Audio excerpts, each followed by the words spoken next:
Hi, and welcome to Dark Souls Remastered Network Test Review. We have the button reassignments.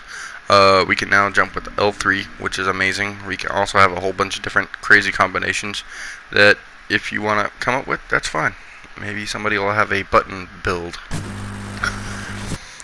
Summoning parts are really annoying, and the reason why I say really annoying is because every time you touch a summon sign, you get invaded. Not only that, but you also have to wait for the summoning failed sign to go away before you can actually summon in another person, or attempt to. Now, I don't know if it's because it hasn't registered yet, or if it's because of the sign itself saying summoning failed, but it is a problem. Coming down to rolling, whenever I first started trying this out, whenever I first got the network test running, I had a lot of problems. I thought that they had cheesed and changed the roll. I actually was wrong. They didn't change the roll at all. I didn't realize how many tiers of rolling they had in Dark Souls 1. You have to be under 25% to fast roll. So that means that for this particular character, you had to be, let's see, 52 is the total weight, right? So 52 is the total equip load max. So that's like 11 and a quarter or 11 and a half. If you wanted to be at 25% or something like that. I'm not 100% sure. I don't got a calculator on me, but you do have to be under 25%. And even wearing the shield, I was not able to fast roll. I was able to quick roll, but not fast roll. You know what I mean?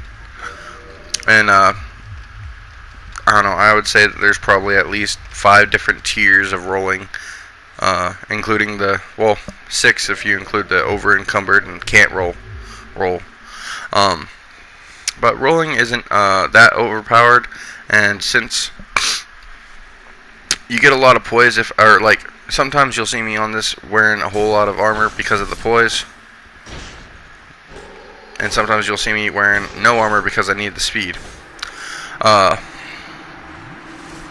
As far as online play goes, it seems like, I don't know, I'll get back to online play in a minute. PvE is exactly the same. PvE is almost exactly the same. I'm not even joking. The parries are exactly the same. It's not like Dark Souls 3 at all. And I know there's going to be people coming from Dark Souls 3 that hadn't ever played Dark Souls 1, but this is exactly how the original game was, except for, actually, I'm going to say it's just 1080p, that's all. It's just 1080p with button reassignments. It does have password matching. I didn't have any friends that downloaded the game, or I would have had them. Or actually, I did have a few, but I couldn't get them online. So, everything's exactly the same. The enemy placements are the same. I don't know if they're going to change that in the final or not, but honestly, they probably aren't. I did actually have pictures of the textures that they were using, and the textures, they're all exactly the same. It's just that instead of being in 720p, they're in 1080p. This is probably what the original game looked like. Honestly, the original game probably looked like this, but they had to tone it down for the systems. You know what I mean? Because it's all exactly the same details. I don't know. I didn't get to see a whole lot of the game, so I don't know. But enemy placements again are all the same. Tactics and strategies should all be exactly the same. Online play, the hit detection is pretty dead on and right. It's still really easy to get backstabbed. I couldn't really tell a difference on if they had patched anything that would make it easier or harder to actually do PvE or PvP. I mean, being able to walk away from a backstab would be really cool, because it would make backstabbing a lot harder. But at the same time, that's a lot to put on a company to change a game mechanic and not make it overpowered. So, I mean, I'll take it as the original. You know what I mean? Like, I went and bought Crash Bandicoot, and it's exactly the same as the original, except for it's in 1080p, and, you know, the graphics are all up. That's all. Like, the original game and the new game are pretty much exactly the same. And that's how I would take Dark Souls. For PC people, I went and played on the PC, and I had DS Fix. I prefer a console personally. This might not be for y'all guys, but if you want easier access to playing with your friends, if you want easier access to playing with your friends and a whole bunch of people online with you while you're trying to play, this is probably the way to go. If you don't care and you just play solo all the time anyway, yeah, well, that might not be you, because, you know, if you have DS Fix, you can also mod it even more than you have to.